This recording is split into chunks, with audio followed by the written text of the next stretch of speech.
What's going on, guys? Welcome to the Week 9 recap. Josh is joining me. We are Hello. here, and we are ready. So, let's just get straight into this. Let's do it. Let's not bullshit around. Start with the Falcons Saints here. Yeah, let's start with Falcons Saints. So the Falcons won what ended up being a crazy game, 27-25. Dude, it was all Atlanta, and then it wasn't. Like, it was a crazy game. Trevor Siemian, the Saints came roaring back. I mean, what was Atlanta up? What was the score at one point?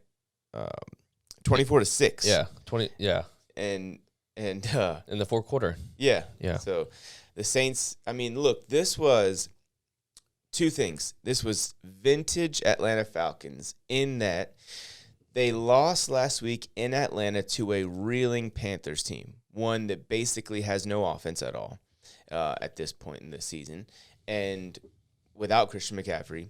And in a situation where they were the hot team. They were hot. Panthers were the trending were opposite. The trends were going opposite. They lose to Carolina. Then they go in to New Orleans and for the majority of this game completely dominate a Saints team that would have otherwise been the first place team in the NFC South right now if not for losing this game to Atlanta. So it was just the vintage Atlanta Falcons. Yeah, vintage Matt Ryan, 23 for 30, 343 yards, 2 touchdowns, 0 picks. Yeah. He played good. He Obviously, was like the top 3 quarterback this week in fantasy too. that throw he made to Cordell Patterson at the end of the game to Clutch. pretty much ice it. Well, that's why they call him Matty Ice. You know what I mean? And Cordero did a lot of his damage in that game as a receiver. Mm-hmm. Like, he's just a really good – he is – and I wanted to mention this with him. He is the epitome of what happens when – like, there are certain players that bust, right?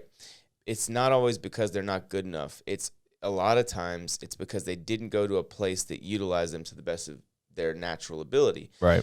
Cordero is now, in what year, 17? No, I'm kidding. But yeah, he's 30 years old, so I'm assuming. So he's now being used in as the real weapon. And to be fair, the game has kind of changed in that way where it's like, you know, they're now using guys a little bit more. Versatility is more coveted. You know, like Christian McCaffrey was drafted top 8, you know, and it was because he could do a lot. He's versatile. And we didn't know he could be a 25 carry a game guy as well, or at least I didn't in the beginning. But Cordero is awesome. He's a really, really good player. I don't know what you call him, receiver, running back, slash. He's a damn good player. Yeah, where was he going in fantasy drafts? Was he even drafted? He was not drafted. Yeah. No. He was waiver wire pickup of the year. He was a guy that I believe I mentioned as maybe, you know, be a week early on him after week 1. Yeah. But then what happened is they were using him more so as a running back, right? And then he had a couple games in weeks 2 and 3 where he didn't do, like, his yards per carry were very bad. So I was like, yeah. Well, Mike Davis was playing their starter well. there. And I was like, yeah, I wasn't crazy about him, so I missed the boat for the most part. But I remember thinking to myself after week 1, like, maybe I should just pick this guy up and see what happens. I probably should have done that. Any team would be better off with Cordero Patterson on their fantasy roster. So, but yeah, man, the Falcons. So, and also in typical Atlanta Falcon fashion, they let the Saints come all the way back, take the lead in this game. Yeah, they scored 3 straight touchdowns. Yeah. But then in not really typical Atlanta Falcons fashion, they go down and score the game winner. So that shows you they are not the typical Falcons in a sort of way, because Arthur Smith and company, they still got the win. Right. You know what I mean? It wasn't. It should have been more dominant performance. I mean, at the end of the day, literally, they went to their best playmaker, and he made a play down the sideline, and they won the game. And remember when we did the preview to this game, I said the Falcons, the Saints don't allow you to run the ball, right? Yeah. The best run defense in football. But I said the Falcons are kind of, and I think I even predicted the Falcons would win this game. I know I said it would be close. Anyways, the point I'm making here is this.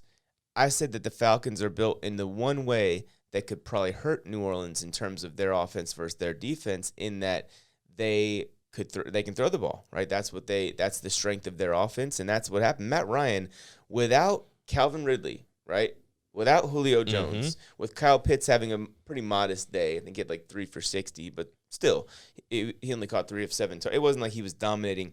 Matt Ryan throws for almost 350 yards. Yeah. And Olamide Zaccheaus? Is that how you say it? Zaccheaus, I think is his last name. 3 for 58, 2 touchdowns. I mean, he went nuts. He only had 3 targets, caught all 3, and look, I compared before this season started, and people laughed at me. Sorry, go ahead. I was just going to say they really shut down Kyle Pitts this week, too. Yeah, he only had 3 for 60, I think it was. Yeah. I compared Arthur Smith going to Atlanta to potentially to be like LaFleur going to Green Bay, because if Matt Ryan can still play, that's a different kind. Like, you don't normally go to a new team as a new coach and have your franchise quarterback in place. Right now, Matt Ryan looks like he can still play, and he looks like, he's got another couple years or so left. They might make the playoffs this year. Like, I think they're in there right now. If it were to start today, they have the Cowboys next week, so. Ooh, that's gonna be a little rough. Well, I mean, if the Cowboys play like they did this week. Well, yeah. But I think it's gonna be more of they're gonna be pissed off and come out and throw. Anyways, that's a good segue because we're talking about Cowboys Broncos next. So this one, what a disappointment, man. That was what a disappointment. I mean, it was 30-0 in the fourth quarter. Yeah, and McCarthy. This was weird to me. McCarthy kept Dak in, and like to get those late touchdowns. It's like, dude, how much criticism would he have faced if Dak would have gotten hurt on those late? Like, I don't get it. You weren't coming back to win that game. I understand one scoring drive. That's to like, okay, we don't want to get shut out. But then after that, just take them out. Like, what are you doing? Yeah, I mean, they flat out just got beat.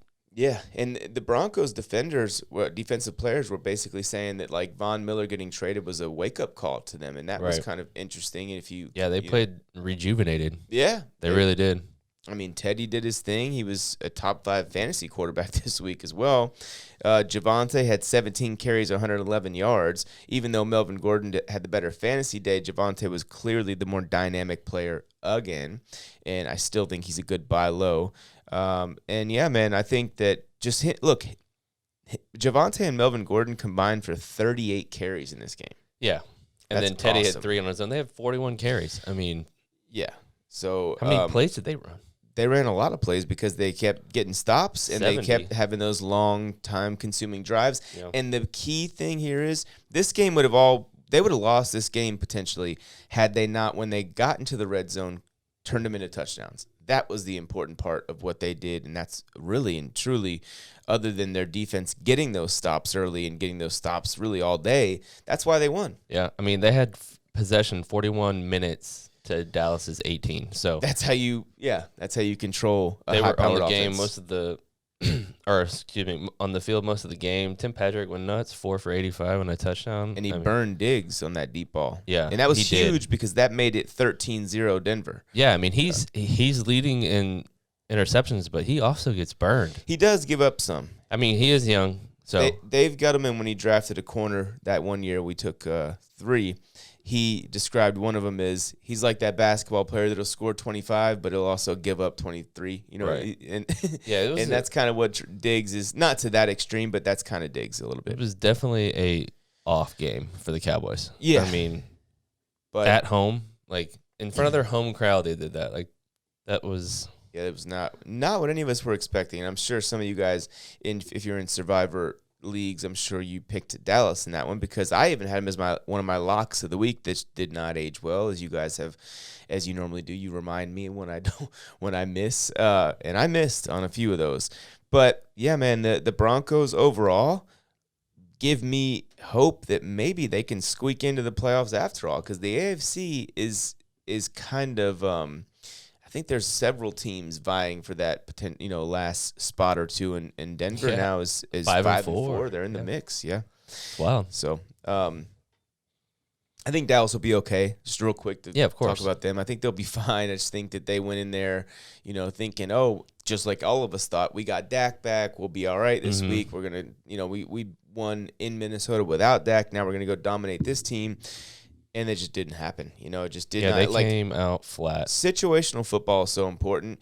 Denver completely dominated that aspect of this game. That's why they dominated the game. Yep. All right, let's talk about my Carolina Panthers that I'm kind of starting to be a little I may start not calling them my Carolina Yeah, Panthers. they're just the Carolina Panthers. Yeah, they're the Carolina Panthers and the New England Patriots. So the Patriots, by the way, real quick on the Patriots, I think this is important. Started 1-3, right? 1-3. Belichick starts 0-4 in New England, right? Mm-hmm. And what happens? They win 4 out of 5. The only loss coming in a very close loss to the Dallas Cowboys. I think it was even overtime, wasn't it?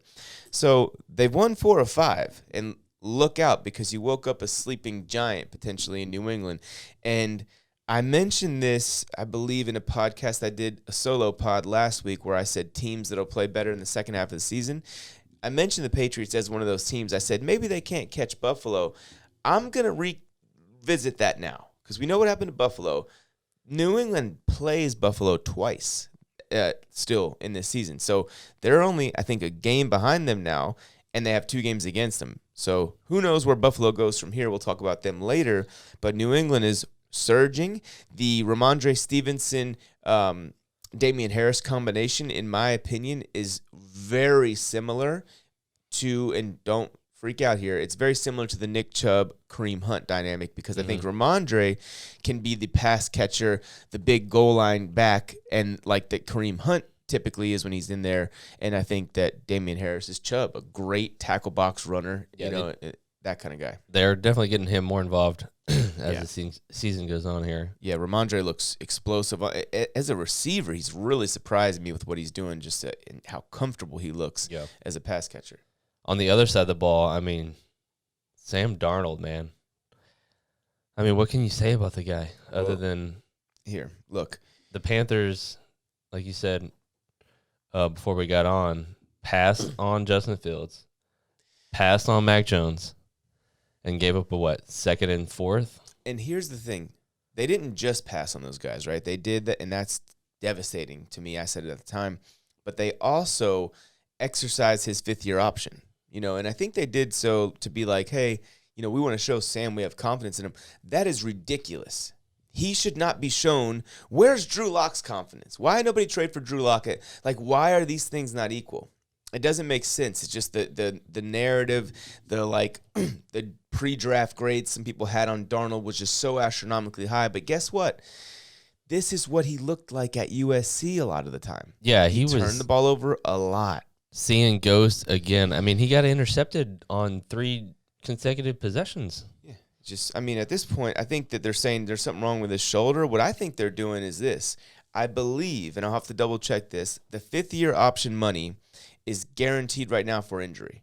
I think they can, I don't know if they can cut him or what, but I want to say, and I need to double check this again, but I think it's just guaranteed for injury. So maybe they're like, let's bench this guy so that we don't have to have that money guaranteed. I'm not exactly sure, but I think they can. I don't know if they can't, whatever. But they may be thinking that they can just cut him after that. We'll figure that out later. But Darnold started this game 4 out of 11 for 27 yards. He finished it 16 of 33 for 172 yards and 3 interceptions. He has, in his last 6 games, guys, he's completing lower than 55% of his passes, averaging 183 yards a game. And by the way, they're losing these games. He's averaging fewer than 200 pass yards a game in losses. So it's not like you would think, like Dak last year before he got hurt, they're like, oh, those are garbage time stats. Darnold's not even getting garbage time stats. He's not even getting there. 4 touchdowns, 10 interceptions, and he's averaging 5.5 yards per pass attempt. It is awful. He has DJ I don't even Moore. know why they kept him in the game. I mean, it's getting to the point where, yeah, man, look, as much praise as I heaped on, after the first 3 games, I said, hey, maybe Darnold is the guy. Maybe I was wrong. Maybe coaching is just that important. Maybe situations that important. And then he goes and literally falls off a freaking cliff here. Did. It is, I don't see, at this point, I mean, you even saw how pissed Robbie Anderson was, and you. Oh yeah, he followed him off on the sideline and threw his helmet at him essentially, or threw his helmet at the bench. But I mean, even with the return of C-Mac, it didn't matter. It did not matter whatsoever. And that's what I was telling you before. I was like, yeah, I mean, that'll help. The only win for them is C-Mac getting out of that game injury free. Right. I mean, yeah, and it was a complete Chuba Hubbard's a really good back too. He didn't do a ton in that game, but he had that one catch for like 31 yards, and he looked like C-Mac and how quickly he turns around to make the catch, and then just quickly turns his body 180 degrees and gets up the field. Like, that's why that play, it looked like Christian McCaffrey. I was pretty shocked that was Hubbard, and I've seen him do that on multiple occasions. But, C-Mac, like you said, he had 18 touches, 14 carries, 52 yards, but he had 4 catches for 54 yards. So he's still real smooth, like went over 100 yards, and as only he can do in such an awful offensive performance. But look, man, it's tough to win games when you have an awful quarterback. It's tough to win games when your awful quarterback is throwing the ball to the other team, as he did to J.C. Jackson, like you said, on multiple occasions. He also, one of those to J.C. was just, well, I don't know what happened on the one that was pick six. I have to go back and look at that, but it just looked like another boneheaded play. But the other one was just an awful throw. Like, it's just, you want to give DJ Moore a chance. You throw it where only DJ Moore can get it in that situation. You don't throw it to the inside. You don't underthrow that ever. Yeah, that was awful. It was awful. And yeah, I mean, he made a few just head scratching throws. I think that he obviously does that every game now at this point, but my God. When I mentioned before, guys, you probably weren't following me back in the day because it was my very first year. Sam Darnold was one of the draft profiles I did. I would send him to him. He'd put him up on the website. But what I wrote, and I believe in the last sentence of my write-up of Darnold was, he has all the tools, but I just worry about mental, just his mental. I said, buyer beware. And so I still had him as my QB3, but I just I didn't feel good about it. And I think, honestly, I had Josh Rosen as like my QB7 that year, and everybody gave me so much shit. I think I moved Darnold up just because I was tired of getting shit on for having Rosen so low. But anyways, the mental part is really where I think that he's struggling, and I don't know how he's going to rebound from this. Yeah, I don't see that he does, honestly. Just, Robbie Anderson's furious. Like, he's going to lose the locker room. I think they're going to end up benching him and just see what they have with PJ Walker. Or, they have to at this point, right? I think so. I mean, maybe you give him another game or two because you're still in the thick of it for that 7 seed, believe it or not. But it's not looking good. But the Patriots, on the other hand, as I mentioned, 1-4-5. They've got a nice dynamic. What they're doing with the running backs there. They've got Mac Jones is just playing good situational football. I didn't think that was a dirty play by him, by the way, if you didn't see that against Brian Burns. I think he thought Burns was trying to recover the football, and he was just trying to pull him away from that. I don't think Mac Jones was trying to deliberately injure someone like that, in front of millions of people. Right. I don't think that's what happened. We did have an interception by Gilmore, so at least he had that, where he could say, like, fuck you guys in some regard. But I think he had 2 of them, right? Did he? I think so. I mean, Mac, or no? No, you're right. There was just that one. But yeah, all in all, man, complete domination from the Patriots. And, this is why I like to look at the trends. Obviously, last week Atlanta steered me wrong, but that's Atlanta. But, like, the Panthers are trending down, right? Even though they won last week, it was still like, we weren't sure. Mm-hmm. And the Patriots have won 4 of 5. Obviously, before this game, they'd won 3 of 4. That's where I'm going to start looking to really make when I do, like, little bets or whatever, those are in upsets and stuff like that. I'm going to start really paying more attention to that because that's something I believe in, and it oftentimes it holds true. But so yeah, let's talk about the Vikings and the Ravens. This is a wild game. Lamar Jackson is an absolute animal. I mean, they were like, this is the year they're gonna figure him out. I mean, let's be real. This guy is insane. The crazy thing is, they actually did figure him out for the first half of the game or whatever. Yeah, the first half of the game, he was awful. Look, I wrote in my notes here, this feels like their playoff loss to the Titans 2 years ago. Mm-hmm. Because that's really how it just felt like Lamar he couldn't throw the ball against them. He was struggling to see the field. Yeah, I mean, he started 1 of 5 for 13 yards, and it got worse than that for a while. But then his mental toughness is up there with any quarterback in the NFL. He is literally, he's strong mentally. He doesn't break. He's the opposite of Sam Darnold in that way. Right. You know what I mean? Like, remember Lamar's rookie season? He was awful. Like as a passer, he was great as a runner in that dynamic that he brought to the team, and they won games. But like statistically speaking, he was really bad as a passer. Then he blew up in year 2. Just to make that kind of a switch, we've seen Josh Allen do a similar thing, right? Statistically awful to like dominant, like a flip of the switch. That right there shows the mental makeup of these young guys. So Lamar's awesome. I am so he went impressed. nuts in this one. 27 for 41, 266 yards, 3 touchdowns, 2 picks, but he also had 21 carries for 120. Yeah, and that's why I had him as my QB1 entering this season. The reason I did... They ran the ball well in this one. They really did. With the running backs, too. Yeah. Le'Veon Bell even looked good for a second. Le'Veon Bell had 11 for 48. Devontae Freeman, 13 for 79. I mean, they ran the ball 45 times. Devontae Freeman was a top 12 running back this week. Yeah, he was. Marquise Brown is...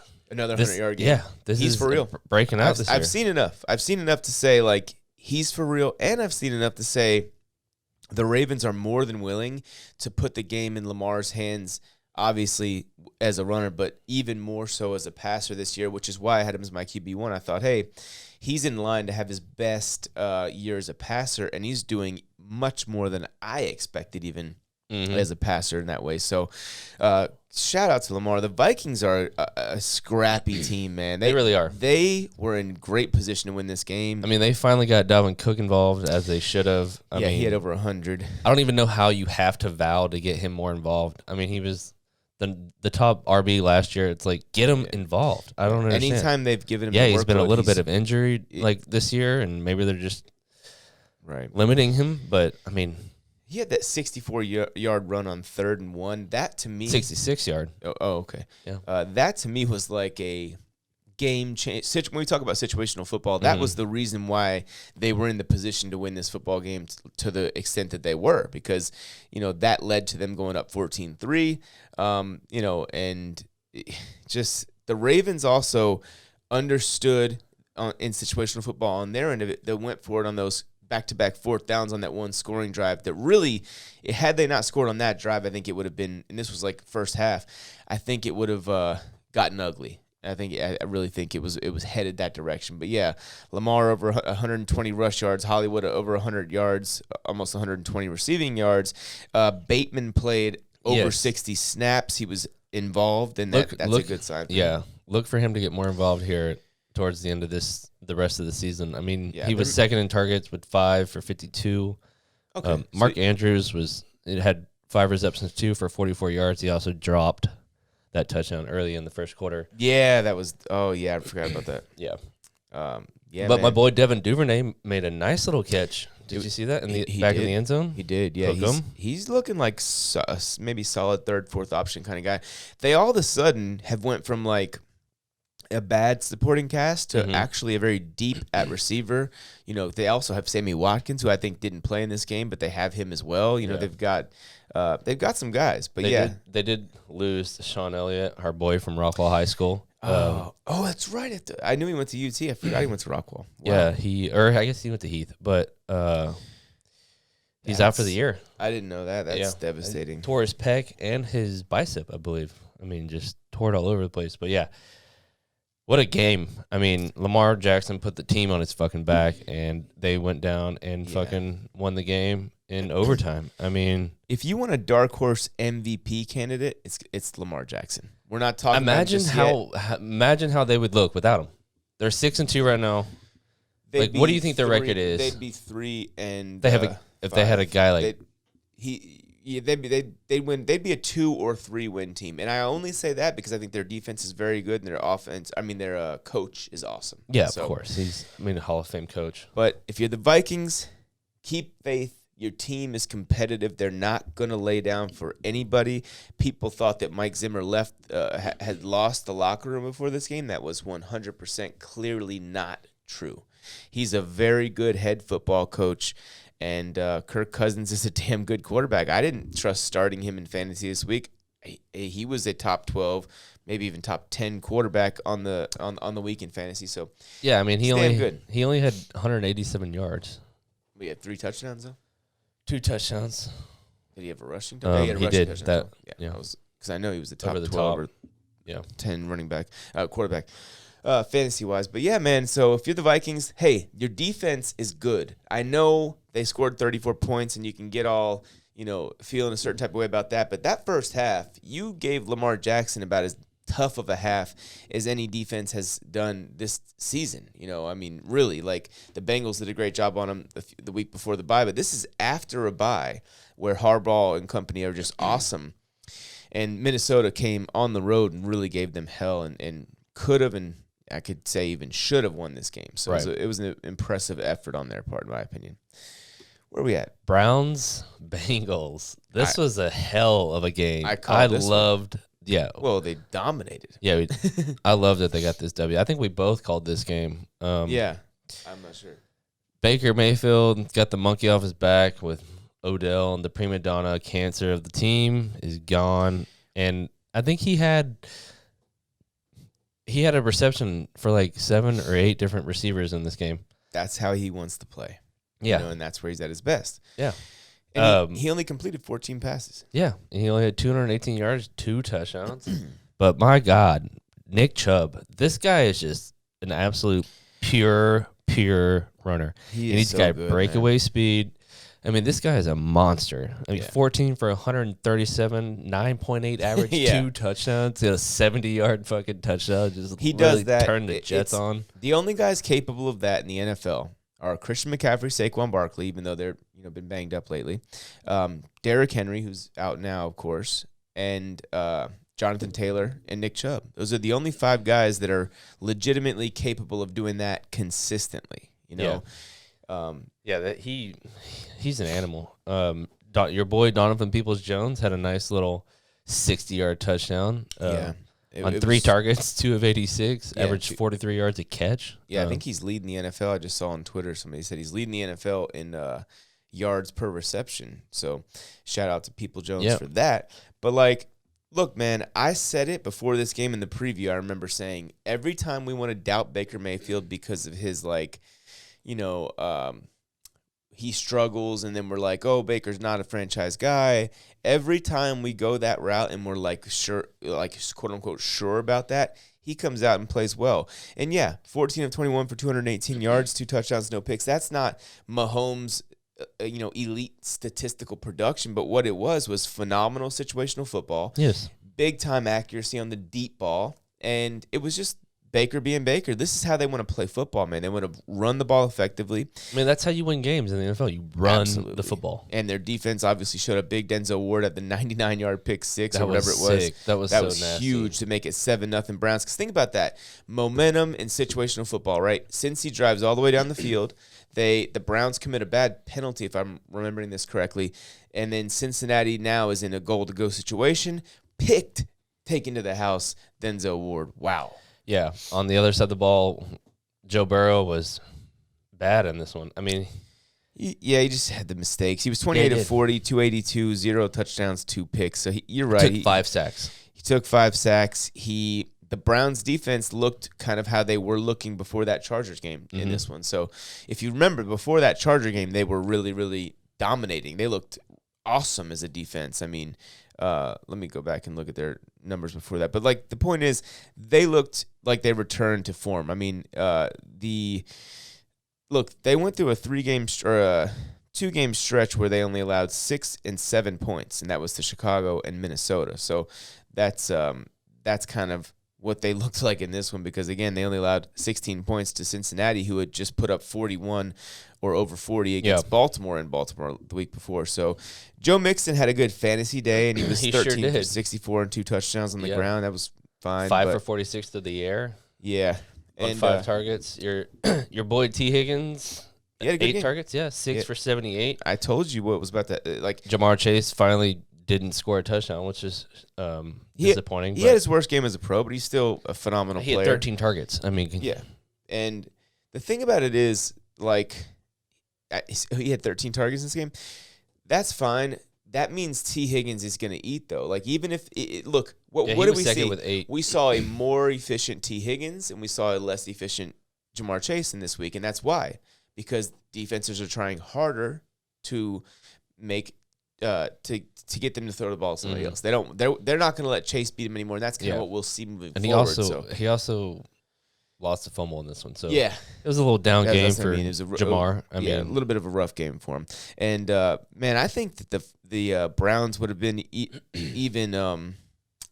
Oh no, they had. I was gonna say that penalty on Clowney for roughing the passer I thought was nonsense, but they ended up getting a pick a couple plays later, so it didn't matter. But yeah, great game for Cleveland. They needed this. I called this one, and I even on my post on the potential upsets, I had them there winning this game, and I just the reason that I made that, I think deep down, that pick is simply because I trust Cleveland to be more ready for these types of games, generally speaking, than Cincinnati, just because this is Cincy's first year of being good, right? We're over halfway or right around halfway mark, over halfway in the season, and so that's kind of why I picked Cleveland. And I also remember Cleveland, I believe, beat Cincinnati.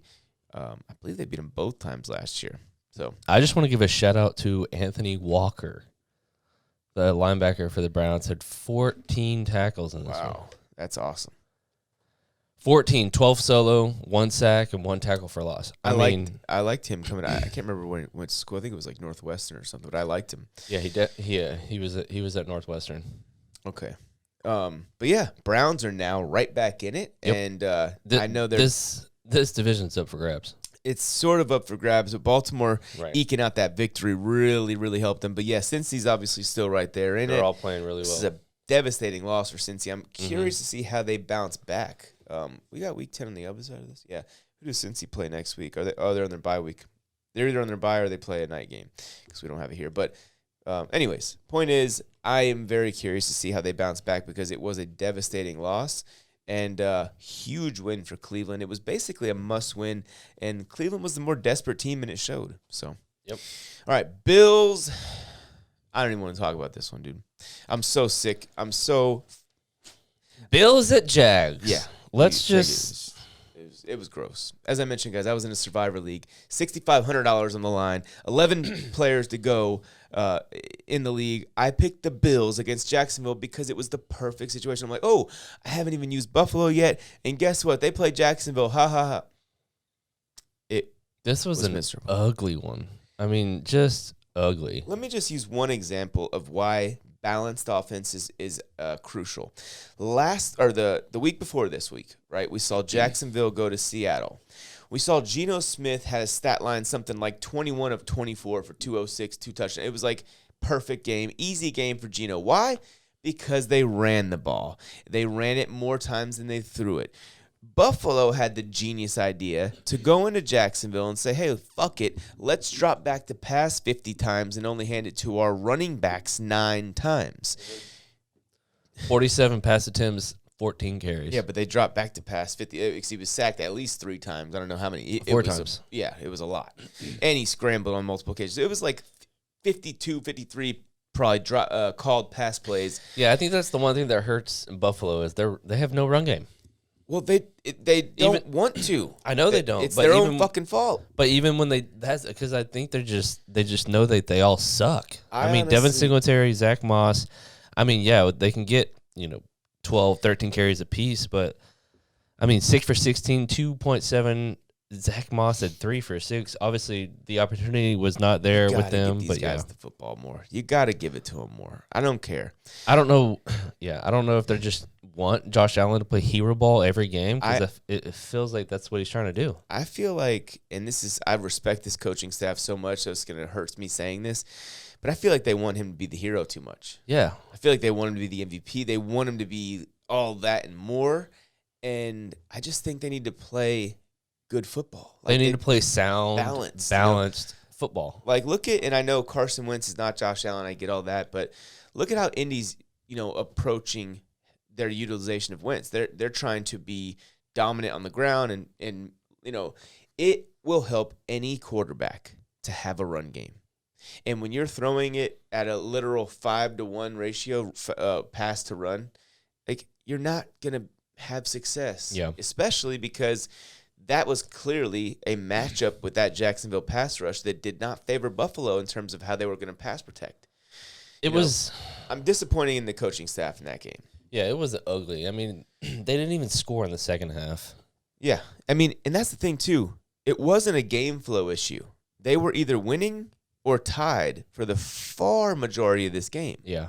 And so I don't know. They had plenty of opportunity to win this game. They got across midfield at least 3 times in the fourth quarter and just melted down. If they would have just called 3 draw plays in those scenarios, they would have won. Yeah. They probably would have popped one because Singletary and Moss, they're not elite backs, but they're damn sure capable. What I want to see from Buffalo in this offseason, and you guys are going to hate this because you don't like drafting running backs early, I want to see them spend their first-round pick on a fucking running back that they trust because that's what happened in Pittsburgh, and now we're seeing Najee Harris, dominate. So I want to see Buffalo do that, and I think that would be big for their offense because they're starting to look like the Steelers offensively. Even last week against Miami, this game. Yeah, of course. It's one of the biggest upsets of the entire year. And they have the Jets next week. So, I mean, they have to fucking play better. That was fucking ridiculous. I mean, so bad. I mean, Trevor Lawrence was terrible in this one. Yeah, he was awful. And they had so many opportunities to win this game. Josh Allen got picked off by Josh Allen. That was a cool storyline. Yeah, that was cool and everything. I was so upset. I know. It was bullshit. Yeah, I mean, it just, cost me a lot of money. Anyways, Buffalo will be okay. I am not, however, convinced, at least not 100% convinced that they win that division anymore. I think the New England Patriots are a balanced football team. It's going to be close. If you do that shit, 50 passes to 9 runs against New England, I guarantee you New England wins. Yeah, I mean, if you play like you did on Sunday, you're going to get your ass whooped by the Patriots. If they just have to be more balanced or they're going to lose games. They're going to lose more games if they're not balanced. It's that simple. Yeah, it was an ugly one for the Bills. Kudos to the Jags for getting their first home win. They scrapped. They technically got a home win last week? No, the one 2 weeks ago. Oh yeah. In London. But yeah. All right, let's talk some I'm sure you guys have been waiting for this one. Texans Dolphins, right? It's a juggernaut of a game. I was totally wrong. I thought that Tyrod Taylor would outplay Jacoby Brissett. That did not happen. And, it was an ugly game. There wasn't a ton that happened. Tyrod was awful. 11 of 25, 100 and something yards and 3 picks.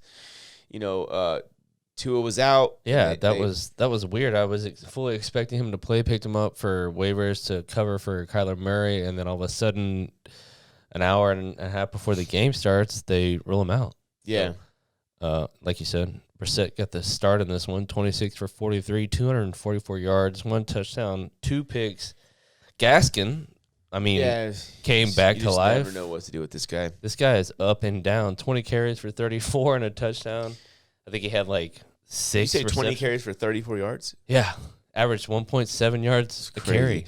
The turning point in this game happened on the very first possession, in my opinion. Houston takes the opening drive all the way down to the red zone. They're cruising. Everything's going great. Tyrod throws an awful pick. And everything just from then on went to the Dolphins' way for the most part. They went down there, scored. Next thing you know, they're in pretty much in complete control of the game, even though the final score was just 17-9. Yeah. It was just a good game from this Miami defense, and the defense has been playing better in Miami. The offense is still just, it's not very good, especially without Tua. I think that I will say, even though I'm not the most bullish guy on Tua, I think he's clearly better than Brissett. Yeah, so, of course. I think Jalen Waddle's definitely coming on here. Yeah. He's a really good player. Yeah, he soaked up another 10 targets this week, 8 for 83. I mean, and if solid fantasy day. Yeah, and if he had 10 targets, that's 25% target share of this game, roughly 23% or whatever. But yeah, he's a really good player. That's why he was drafted where he was. And you're right. Lately, he has been going kind of bonk, at least in the target range. Let me just read his targets. So he was targeted 10 times against Houston. The week before that against Buffalo, targeted 12 times. The week before that, targeted 8 times. And the week before that, 13 targets. So he's been heavily involved, and he's been a sponge. If you guys go back several months ago, even before the season started, I was talking about I did a podcast on the rookie receivers and which ones I thought could be, the best or whatever in terms of fantasy. And I said, if they're willing to give Waddle kind of a higher volume role that would play nicely into like how it meshes with Tua's arm talent and stuff like that. And that's kind of what they've done. So I'm impressed with the coaching staff, at least from that standpoint. It's been a very bad year for that coaching staff altogether. But I think that there's a chance they could build off of this and maybe get a few wins and finish respectably. I think they need to do that because Flores might be on the hot seat. I don't know. For sure on the hot seat. Yeah. I 100% agree with that. Yeah. And Houston, it is what it is. They are what they are this year. I do like how that guy, the coach, David Culley, has them competing. I'll say that much. I think the defense is a little bit better than I thought they would be, even, all things considered. But, yeah. So I think we fully expected the Dolphins to win this game. I didn't. Once I found out Tua was out, I liked Houston. Yeah, potential upset. Like I said in the pod last week, I was like, somebody literally has to win this game, and I think it's going to be the home team. I liked Miami. Yeah. Okay, let's talk about the Raiders and Giants. It's another one I called a Giants victory, and I was correct in that. Now, Derek Carr was a whole lot better than I thought he would be in terms of how he performed statistically. He still only mustered up 16 points, but the Giants defense was good, man. I started them in 2 leagues, by the way, and they got the pick 6, so that worked out well for me. Xavier McKinney, and they only allowed 16 points, so that was good. And the Xavier McKinney pick 6 in the third quarter gave the Giants the lead, and they never relinquished it after that. So it was that was huge, and that was really interesting. 2 things I thought were big, right? Danny Dimes going down and scoring an immediate touchdown on the first drive. He was perfect on the first drive, and he started 4 for 50 yards and a touchdown, by the way. And then after that, the Giants' defense was able to make some plays. It was the defense was, and I've been saying this for a while, so I'm happy to see it actually coming about. The Giants' defense on paper and just what they have personnel-wise is far more talented than some of the previous games have shown. They go in there and shut down a very good offense with the Las Vegas Raiders, and that kind of should prove that because when you only allow 16 points and whatever the reasons for, I get all that, that's good defense. Yeah. Right? And I find good. Devontae Booker also 21 carries, 99 yards, and Daniel Jones only attempted 20 passes. So they didn't have to, they didn't push them in any way where they didn't make it so damn difficult on him for once. Devontae Booker is a solid backup for them. I said he was one of the best handcuffs in fantasy, and I stand by that. Because he's a 3-down back, he can catch the football, and he's a very good tackle box runner. He's a big, powerful kid with good agility. I love Booker. Kadarius Toney was a complete dud in this one. Jones only threw the ball 20 times. That was kind of why. Yeah, it was. A lot of people were high on him this week in fantasy. I guess a lot of people are high on him just on a pure talent stance, right. And then he's, here for the rest of the season. But yeah, but I will say the Raiders' defense is a little bit better than people realize too. I think they're people just think, Toney, like with his talent, like he's matchup proof. He is. They just didn't. If the game flow were different, it would have been different for Toney too. Yeah, like you said, only 20 attempts. Yeah. So great overall performance by the Giants. Now we're seeing really 3 good performances in a row because they almost beat the Chiefs in Kansas City last week, and now they beat the Raiders the week before Kansas City. They blew out my Panthers, or the Panthers for now. Okay. Yeah. But yeah. So and I think they're on bye next week too. So the Raiders I think will be okay. The Giants are on bye. Yep. All right. That's good. The Raiders. I think they play Tampa. The Raiders got the Chiefs at home on Sunday night. They're going to get 10. You know what? This is big for the Raiders because obviously the Chiefs are going to be favorites. And I said, even if at 4-4, the Chiefs will be favorites in every game they play this year. Almost. Essentially every game they play. So they'll be favored in this game, I would imagine. Yeah. And I think the Raiders need to go out there. Even if they lose, it has to be a close game. If you get blown out here by Kansas City, which is, in my opinion, very possible, I think it's going to be devastating to your psyche the rest of the way. I really do. So I think they need to come out and compete their asses off. And they've been doing that all year, so I expect them to do so. But remember, we're not too far removed from basically everyone abandoning jumping ship on the Raiders because they lost those 2 in a row. Then they came back, won 2 in a row in decisive fashion, and then going to New York and get beat, I wouldn't say thoroughly, but they got beat fair and square by the Giants. Just outplayed and really, Yeah. almost every facet of the game. So obviously Daniel Jones is not going to do that from a statistical standpoint in this one in terms of yards and all that stuff. But he was good. He was clean. It was a Baker Mayfield-like game for Daniel Jones in this one. So, big win for the Giants. They're not out of it. I told you. 7 seed is not, and especially they have a win over the Panthers. They lost to the Falcons, so that might hurt them in the event that they're tied with them. So, damn, that was a big loss for the Giants, that Falcons game. Who knew? Anyways, let's move on. Chargers, Eagles. Welcome back, Justin Herbert. My guy, Justin Herbert. 32. Go ahead.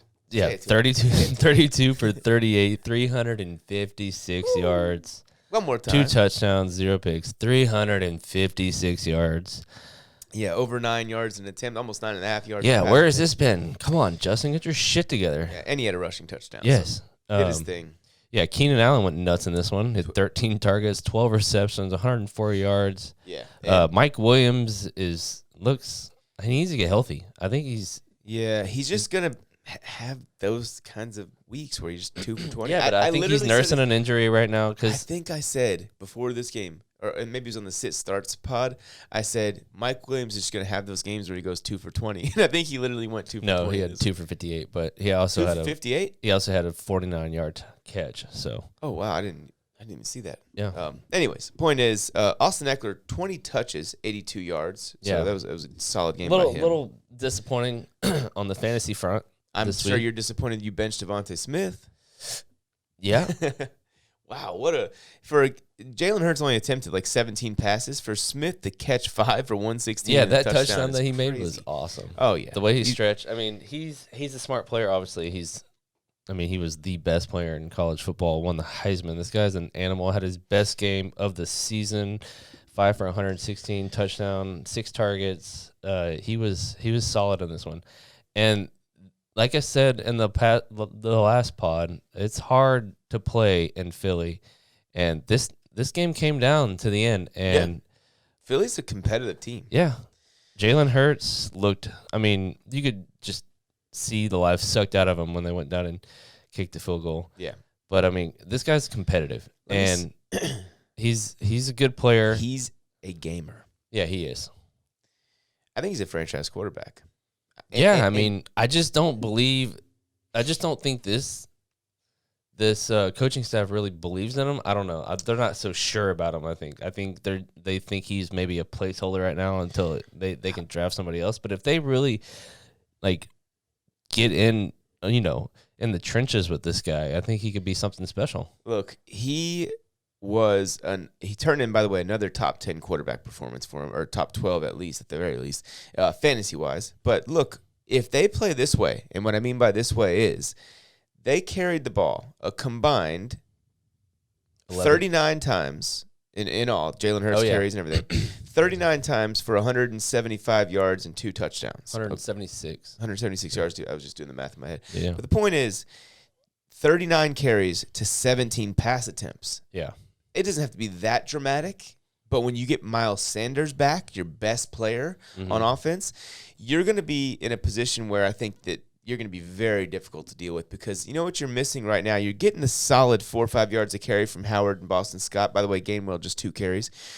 So he's getting phased out because he had a bad week last week when Howard and Scott were awesome. This week, just 2 carries. What I'm looking at, though, is Howard and Scott are giving you the 4 or 5 yards, the consistent yardage. When Miles Sanders comes back, and he will be back very soon, he's going to be the guy that pops the 50-yarder, especially if you give him 17 carries like you gave Jordan Howard. Jordan Howard, 17 carries in this game. That's more than Miles Sanders had in any game this season. I think that's crazy, and I think that you need to start giving Sanders the ball, and I think they will, because they're showing now 2 weeks in a row about 40 runs on average. Okay, so that's what we need to see from Philly. And if they do that, I promise you they can compete with anybody. Look, they almost beat the Chargers when Herbert was 32 of 38 for 356 and scored 3 total touchdowns and wasn't sacked once. Right. They still almost beat him. Why? Because the balance. They made things easy on their quarterback, and that's what they need to do, because if you do that for Hurts, he can hurt you with his arm as well. Yeah, tough loss for the Eagles. 0-4 at home now. Wow. What is up with teams going 0-4 at their home stadiums? I don't know. It's pretty. I mean, it's got to be a record. But like you said, they ran the ball, what'd you say, 39 times, took advantage of the worst run D in the NFL. I mean, 176 rushing yards, 62 of them from Hurts. So, tough loss. I mean, but welcome back, Justin Herbert. That was awesome to see. Yeah, he's back. And he's here to stay. Yep. All right, let's talk about the Packers-Chiefs, shall we? Should we talk about how terrible Jordan Love was? Well, I mean, he wasn't Tough great. situation. He wasn't great. But, hey, as I mentioned, I think I posted this earlier today or yesterday, the Chiefs' defense over their last 4 games now, only allowing 16 points a game. So that is but I mean, pretty good. That's a different narrative if Rodgers plays in this one. But well, of course. But, I mean, I don't know. I mean, shit, the Chiefs didn't score any points against the Packers. That was kind of crazy. Yeah, what is up with Patrick Mahomes? That's the question of 2021 season right now. 20 for 37, 166 yards, 1 touchdown. I mean, 4.5 average. Well, here's the thing. Doesn't look good. I mentioned a few weeks ago that the Packers' defense is better than people realize. They're playing pretty well, right? Yeah, but we're talking about Patrick Mahomes at the beginning of the season. He's already a Hall of Famer, and now look where we're at. Yeah, right now he's, they maybe should put Chad Henne in or whoever their backup is. Yeah, well, I wouldn't go that far. I'm just kidding, but that's how crazy some people can get. They haven't gotten there yet. But the point is, only 13 points scored, but it was enough. I said. Yeah, I mean, Jordan Love was tough position to be in, but, I mean, Jesus, 19 for 34, 190 yards, 1 touchdown, 1 pick, took 1 sack. The Packers forced 4 3-and-outs against the Chiefs, so that's pretty impressive there when you think about playing against Patrick Mahomes. And I think the biggest thing is, and I'm not going to let the Chiefs escape this either. You have to you have to be more balanced. Mm-hmm. Be more balanced because you need any quarterback, even if it's Mahomes. If you're going to sit there.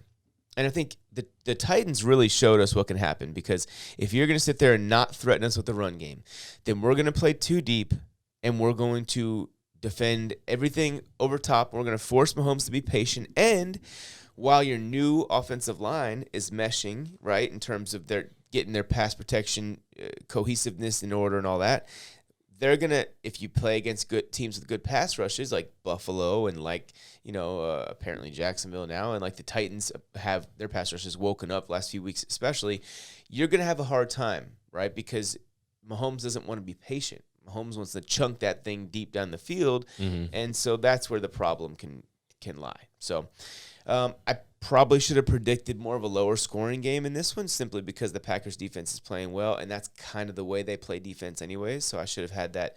I should have probably thought about that, but overall, it wasn't the most exciting of games for at least for a lot of fans. I like these kinds of games where it's so important defensively. That was a little defensive struggle or offensive struggle, I should say. Yeah, and I mean, the Chiefs blocked that field goal, and then they also the guy Mason Crosby misses one. Mm-hmm. The next one gets blocked. So that's just something that we don't even talk about in terms of how well their defense played. But I still consider that sort of defense. Well, can we talk about how breaking news? The Monday night game, the Bears are only down 3 points.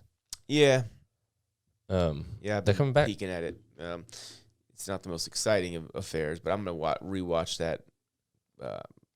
Probably in the morning, and I'll talk about that probably more on tomorrow's pod. But yeah, that's interesting. So good for Justin Fields and company. Well, back to the Packers Chiefs. I mean, Tyreek Hill. What is his deal right now? I mean, he is just. Well, he had a good game last week, right? Yeah, but he's just. I feel like he's just. I don't know. They're out of sync. Dropping balls. I mean, they're just pressing. They're just pressing some. I mean, what did he do in this one? He had 13 targets, but only like 6 catches. Yeah, I mean, I think that he was. I don't know. I mean, just really like Mahomes has to be patient. Yeah. If he's not patient, it's not going to work. Because that's how teams are playing them now. They're not going to allow Tyreek Hill to get deep. They're not going to allow, the things that they're not going to allow you to be so predictable is really what it boils down to. So if your offense can establish a respectable run game, then guess what'll work better, contrary to popular belief, the play action pass. Right now, your play action means nothing. They don't give a damn because they're not worried. They're like, dude, you're going to run like 14 times. Like, we're not worried about it. And let's be honest, they don't have the most dynamic guys in the backfield right now without Clyde. So I think they actually do need Clyde back. And I think that overall, though, man, brace yourself for a big run for the Chiefs. They might win out. If anything, they won't lose more than a game or two from here on the rest of the way. So that's my bold take on the Chiefs. I'm not worried about the offense. I've seen enough from them in years past to know that they'll be okay. Yeah. Andy Reid can adjust, and he will adjust. Good win for them. They needed it. Still a good win. Yeah. They got the win. That's the most important thing. Packers, you'll be fine. I think Rodgers will play this week, and it'll be against Russell Wilson. I think he's back too, so that'll be fun. Yeah, he is. Going to be a good test for the Packers because it's going to be a very desperate Seattle team. And if the Packers go in there and lose that one, I think it's in Green Bay. But if they lose that game, that'll make things very. It'll be some adversity, and we'll see how they respond. I think they'll be okay though, all in all. Yep. Cardinals go into San Francisco, beat the brakes off Colt McCoy, baby. Yeah, Hook 'em points. Hook him, and he did his thing. We know. He was good. Yeah. He was a top 22 for 26. Yeah. I mean, incredible. 249 yards, 1 touchdown. He only took 2 sacks, but let's talk about James the fuck Conner. RB1. The RB1 of the week, Conner. God, dude, he went nuts. Yeah. I mean, 21 for 96, 2 touchdowns, also had 5 receptions for 77 yards and another touchdown. I mean, he just went absolutely bonkers. I think it was his first game in his career where he's had 3 touchdowns. The guy was an animal. Obviously, Chase Edmonds going down early in this game only had 1 carry at that point. That made it possible. Speaking of running backs, did you see Eno Benjamin? He looked good. Did you see him run through that defender? Yeah. Lower his shoulder? Yeah, he's a beast. We saw him in the Senior Bowl, and he looked good then. But, yeah, I mean, he had 9 for 39 with a touchdown. Yeah. I think that, basically where do I go from here from a fantasy standpoint if Edmonds misses time? I think that I would definitely, obviously, Eno needs to be owned and probably needs to be claimed and spend a little bit of money on him. But I think they showed what their real intent is because coaches think about this kind of stuff. Hey, Chase is hurt. Edmonds is hurt, so if he goes down, what are we going to do? We're going to give the far majority of the Edmonds workload to James Conner, and I think that with what Conner gave them in return in terms of productivity, I think that should tell us that they'll probably try and do more of that, right? Yeah. Like, I don't think it'll be 30-something touches in a game necessarily again because they'll have he's definitely Kyler Murray back, but he caught a bunch of passes in this one, so that was encouraging to me from that standpoint because we know he's the goal line guy, and now he's the between the 20s guy, and I think Benjamin will come in there, spell him. I think it'll be a 70-30 workload. Yeah. Between it already looks like that Edmonds is going to be out next week, so James Conner is a must start in fantasy. And absolutely. RB1 numbers. I mean, luckily, I benched him in Augie's league, and I lost because of it. He had like 40 on my bench, but Eric benched him in Chalk Your Bets. Thank God. Wow. So you won in that one. Yes. Crucial. But yeah, on the other side of the ball, George Kittle is back, 6 for 101, 1 touchdown, 8 targets. Brandon Ayuk is back. What was that? I think we can call him Ayak again. Yeah, 6 for 89, 1 touchdown, 8 targets. I mean, and he lost the fumble and still didn't get benched. Can this guy just get his shit together and just be a professional? I think he just needs to be targeted. I don't know. He needs to. The blessing in disguise was Debo was a little banged up. Yeah, and they had to go to him more. Yeah, but everyone was so high on this guy coming in the fantasy season at least. I mean, drafted 4th, 5th round. Yeah. He finally showed out, and I'm sure a lot of people dropped this guy a couple weeks ago. But yeah, he had a good game. I'm going to make a controversial statement right now pertaining to fantasy football. If you have Brandon Ayuk, I'm sure you're excited. You're feeling good. I'd sell high if you can. I know it may not be that high. I'd sell high. Yeah, I mean, if you're deep at receiver. Here's the reason why. I have one concern. we saw Trey Sermon go 18 for 94, right? The week that Elijah Mitchell was out, or one of the weeks. The last week Elijah Mitchell was out. The very next week, Trey Sermon didn't touch the ball, or maybe like 1 or 2 carries. It was all Elijah Mitchell, I meant to say, not more. But we saw Shanahan do that. I'm worried that if Debo comes back full health next week, and I know he played, but if Shanahan feels like he can put the right, workload back on Debo, I just worry that this could be the equivalent of the Trey Sermon game with Brandon Ayuk. And right now, I think selling on him, while it has some risk because he could definitely go off and have a big, strong finish for you, I think doing so for a high floor, reliable guy, would be not the worst move in the world right now. If you're deep at receiver right now and you need, like a high floor running back. Right. Like, would you trade him right now for James Conner? Yeah, probably. I mean, depending on what my running back situation look like. Yeah. I mean, looks like Edmonds going to be out at least a game, maybe 2 or 3. So, but I think if anything, Connor's going to show us that now he's going to be involved. Yeah, I mean, this guy was more steadily involved. This guy was a #1 draft pick in fantasy drafts a couple years ago with the Steelers. I mean, he can do it. Yeah, but hey, this game, getting back to this was a Cliff Kingsbury game. Shout out to him. No DeAndre Hopkins, no Kyler Murray. You go in there, no J.J. Watt. You go in there and you beat up on their defense played good. A team that San Francisco, they shut down Kyler Murray just a few weeks ago in Arizona. They only allowed 17 points in that one. And, they went in there and did whatever they wanted. So it was impressive. That was a good win for them. I mean, I think Kingsbury was so fired up, he got a unsportsmanlike good. I actually respect penalty that. on Josh Norman. He was talking shit to Josh Norman on the sideline. Wow. But yeah, great game for the Cardinals. I mean, Cliff Kingsbury's a pretty good coach. Yeah, I don't know. Much better than I thought he'd be. Yeah, I mean, if you looked at his college record, you were like, this guy's going to be an absolute bust. But they also have a college-like quarterback, and it's just like his scheme works good with that. Yeah. Yep. All right, let's talk about the Sunday night game, shall we? It's speechless. It was, it was right on theme with basically the rest of the, the rest of the way things went in Week 9. I mean, just this year in general, there's just been some weird upsets. Well, that's always, that always happens to a degree. The Titans are 7-2. And they're one of the best teams in football. Wow. I mean, they just lost Derrick Henry. Here's the most insane thing to say about the Titans, right? I saw an incredible amount of people predicting them to not make the playoffs this year, right? That's okay, I get it. And the majority of the reason for that was because their defense wasn't going to be good enough.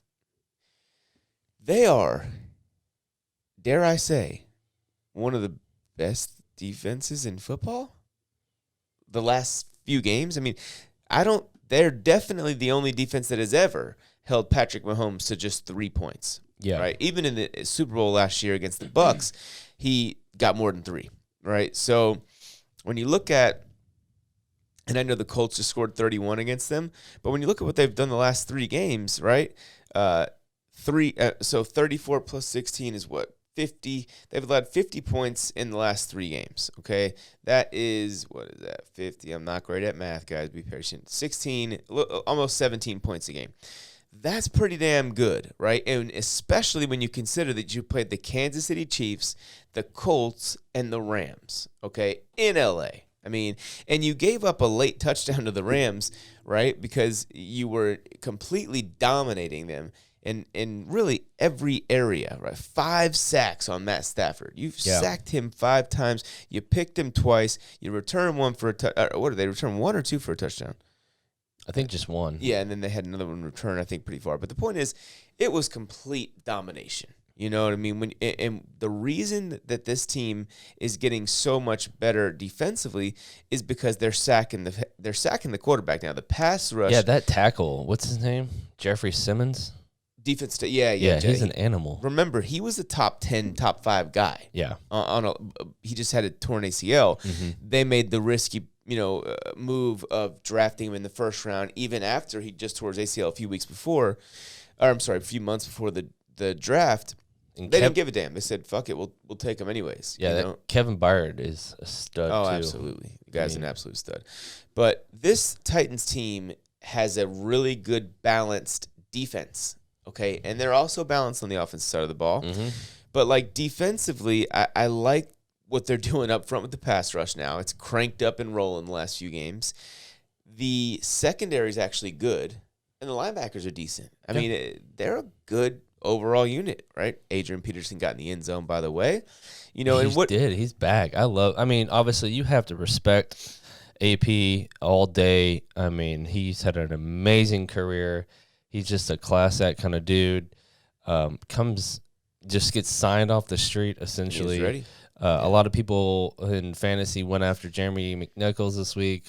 Huge disappointment. You were right in that he would carry more than I didn't think he would carry it very many times. He carried it 7 times. Yeah, second leader.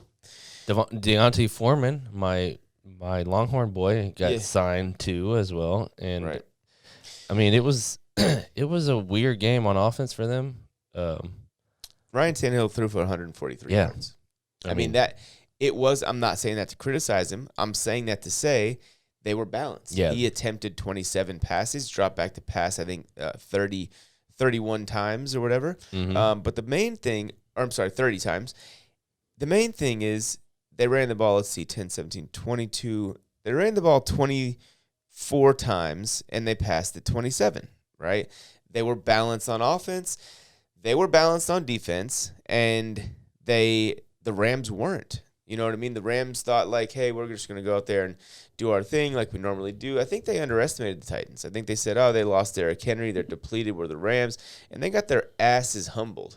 They know did. what I mean? That's the second time we've seen them get humbled now in L.A., by the way. Yeah. Cooper Kupp had a hell of a game. 13 targets. This guy is just getting a ridiculous amount of the target share. Yeah. Robert Woods was still targeted 10 times. 7 for 98. Yeah. He went nuts. That was still, not nuts, but he had a good game for fantasy purposes. Tyler Higbee was also targeted 10 times, and Van Jefferson targeted 7. But there were a lot of targets to go around as Stafford threw 48 balls. So, but yeah, tough loss for the Rams at home. I mean, I didn't see this one coming, but hey, like you said, Tennessee's got one of the best defenses in the NFL right now. They're playing at an all-time high. Hey. And they're 7-2, 4-1 on the road. We need to mention this. 2 things. Number 1, in the last 4 weeks, they've beat Buffalo, Kansas City, Indianapolis, and the Rams. Mm-hmm. On the season, right now, if I had a Coach of the Year pick, it's absolutely Vrabel. It's Vrabel. He's the Coach of the Year right now. Breaking news, the Bears are leading this game. Wow. Good 27-26. So, anyways, the Tennessee Titans are for real. I said last week, after the Derrick Henry news came out, I said they went from a potential Super Bowl contender to a team that's going to be a wild card or maybe win one game, I think is what I said in the playoffs. Mm-hmm. What do you think about them now? What's their ceiling on the season? As far as what wins? No, as far as like what can they do? Can they be Super Bowl champions? What is their ceiling? The Tennessee Titans. Without Derrick Henry, what can they do? I mean, they could potentially. I don't see them going to the Super Bowl, but they could get pretty deep in the playoffs. Yeah, AFC Championship maybe. Yeah, I mean, agree. I just don't know. Like you said, I think without Derrick Henry, I mean, obviously that's I don't think they're going to be able blow. to score enough points to beat the Buffalo Bills, let's say. However, if the Bills play like they did this weekend, they're going to get beat by anybody. It really just comes down to how good is this Titans defense, because if they can win games, like dominate games with their defense, then maybe they can. I mean, because look, 1, 2, 3, 4, 4 times this year they've held opponents to fewer than 20 points. Yeah. You know, that's pretty damn impressive. And I just think that we don't know how good the defense is yet. And they'll do the running back by committee, but I just don't think the run game is going to be anywhere. As a matter of fact, I know it's not going to be anywhere near as dynamic as it would have been with Derrick Henry, unless we get the resurgence of Adrian Peterson, which is not impossible. Not impossible. because his legs are fresh right now. I'm pretty sure he's 4th in the NFL in total rushing yards ever. So, Oh, okay, of all time? yeah. I mean, it's AP. The guy's an animal. But Tennessee, I mean, my God, 7-2 leads the AFC. Yeah. Pretty wild. Yeah. Great win for them. They're the real deal. I think they can make it to the AFC Championship game. If this defense turns out to be a top 5, let's just say they're a top 5 unit in the NFL, they can win the whole fucking thing. I'll tell you that right now, because they have adequate weapons, right? They're going to remain balanced enough to where Tannehill's not going to be in a position that Matthew Stafford was in last night in terms of like just pressure bearing down on him, barring game flow. So I don't know, man. Like I said, if the defense is better than I think it is right now, which I think it's good, but I don't know if it's great. If it's great, they are Super Bowl contenders still, even without Derrick Henry. And that doesn't speak volumes to how unimportant Derrick Henry is. That speaks volumes to how great of a coach Mike Vrabel is and how complete of a team this is. You know, they're just well coached, balanced everywhere. They're legit. So, anyways, we're going to discuss the Monday night game on tomorrow's pod. I'll just briefly talk about that because I don't want to. I got to watch it. I haven't really been watching it. So, yeah, we'll wrap it up here. Be sure to like, comment, subscribe, ring the bell. Fair Shake Football is here, back, and ready for Week 10. We'll have the waivers up tomorrow. It's Week 10 is right around the corner. So, a lot of good matchups in Week 9. A lot of weird games. A lot of weird upsets. It was a good one. A lot of weird upsets. Yeah, and we'll have waivers and this out tomorrow, right? Because today is Monday night. So for when you guys are going to be watching this is Tuesday. We'll have them up that day. So that's when everything will come up. So, anyways, appreciate you guys for listening. Yeah, we'll catch you in the next one. All right, Peace.